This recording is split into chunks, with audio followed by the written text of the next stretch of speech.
With warmer weather coming from most parts of the country, people all over are gearing up for poolside gatherings, beach vacations, and some good old fashioned sun soaking. The sun just seems to make us feel good, and rightly so. The sun is necessary for all human life. Without the warming rays of this massive star, life on this planet would cease to exist. Every type of living creature, including mankind, needs sunlight in order to live. Humans have been exposed to the sun since the beginning of time. Is sun exposure good or bad? However, for more than 30 years, doctors and beauty experts, health officials, and skincare product manufacturers have sent out strong warnings regarding the dangers of the sun. We have been told to avoid any sun exposure without sunscreen because the rays will damage our skin and cause skin cancer. Much of this hype has been due to the fact that skin cancer is on the rise. In 2002, over 50% of the 1.2 million cases of cancer in the United States were skin cancers, and 10,000 of these cases were fatal. These statistics have injected a rampant fear of the sun into many unassuming people who have decided to steer clear of the burning ball of light at all costs. This, however, has caused problems of its own. Does the sun cause cancer? To say that the sun causes cancer is not entirely correct. It is actually a great oversimplification of the truth. Well researched and documented studies show that vitamin D optimization may help prevent 16 different types of cancer. Because of our fear of the sun, we have become a nation deficient in vitamin D. This deficiency in itself has led to a surge in a number of debilitating conditions such as depression, obesity, hypertension, and cancer. In addition, 60% of people with diabetes are vitamin D deficient, and studies show very low levels of vitamin D in children, women, and the elderly. It appears, to at least some extent, that the dangers of the sun have been overemphasized while the benefits have been minimized. Dr. William Grant conducted a study that revealed that 30% of cancer deaths could be prevented each year if vitamin D levels were higher. That's right, the very thing that so many hide from may not cause cancer, but rather protect it. Furthermore, vitamin D is also essential for a number of healthy bodily functions such as muscle strength, cardiovascular health, strong teeth, optimal blood pressure, and a healthy immune system, to name just a few. Does sun exposure cause melanoma? The deadliest form of skin cancer, melanoma, has been on the rise by about 3.5% per year since 1992, according to the American Melanoma Foundation. Interestingly enough, this rise in melanoma has been paralleled by a 4.2% increase in sunscreen use. Melanoma is a highly complex disease. While it appears that exposure to the sun may play some role, most melanomas are located on body parts that get little, if any, daily sun exposure. Research has demonstrated that there appears to be some connection between the risk of melanoma and the number of childhood burns one has received.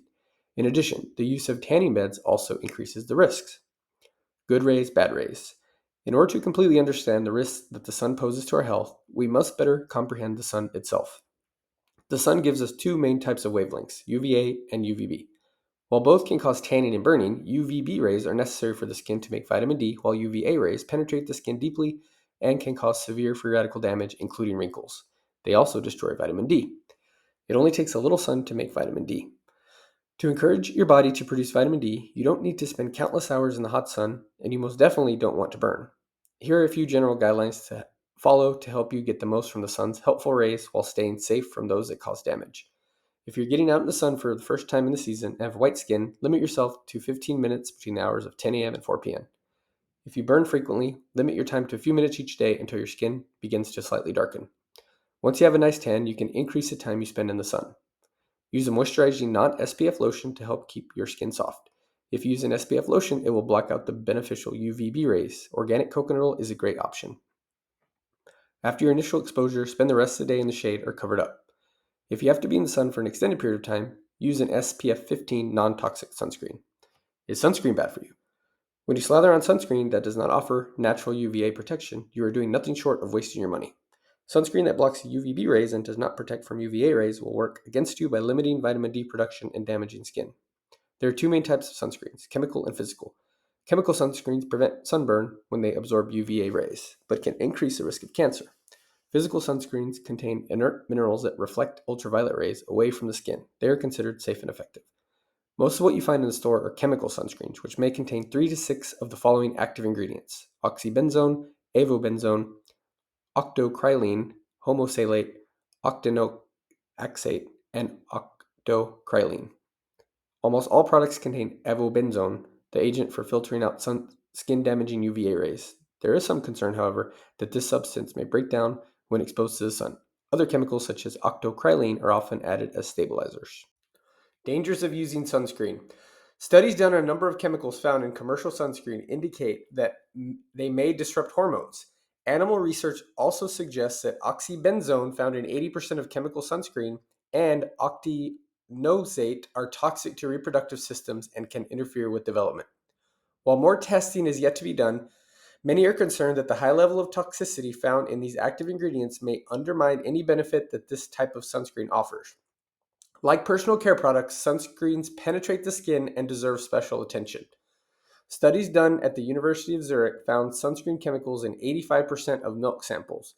Four of the chemicals that were found are commonly used in American sunscreens. Avoid sunscreens with retinol.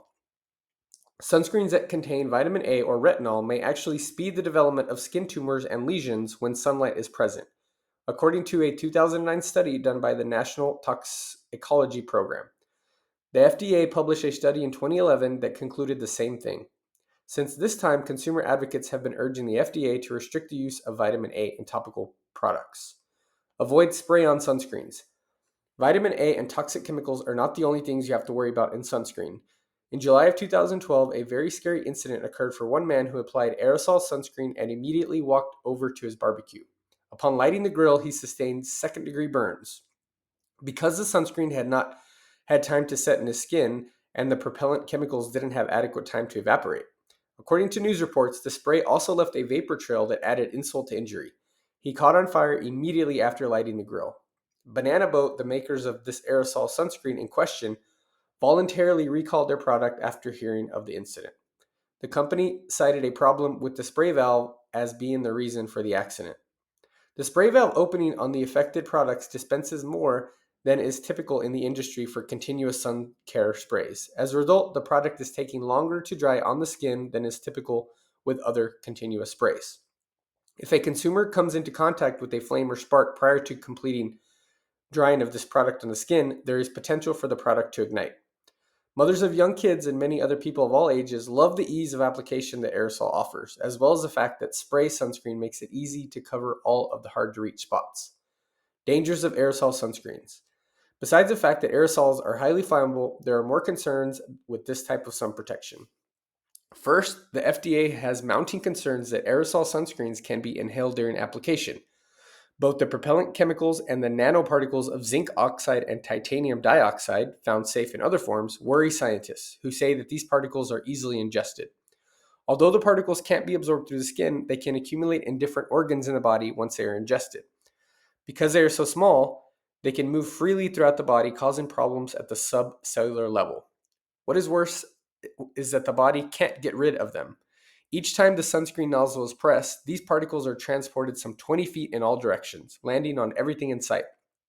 Everyone in the danger zone gets to breathe in the dangerous particles, even if they don't want to. Use caution with loose powder sunscreens as well for the same reason. They contain particles that could end up in the lungs and cause damage. There are presently no recommendations or guidelines set by the US government regarding the size and characteristics of nanoparticles to protect from the sun and be safe to users at the same time.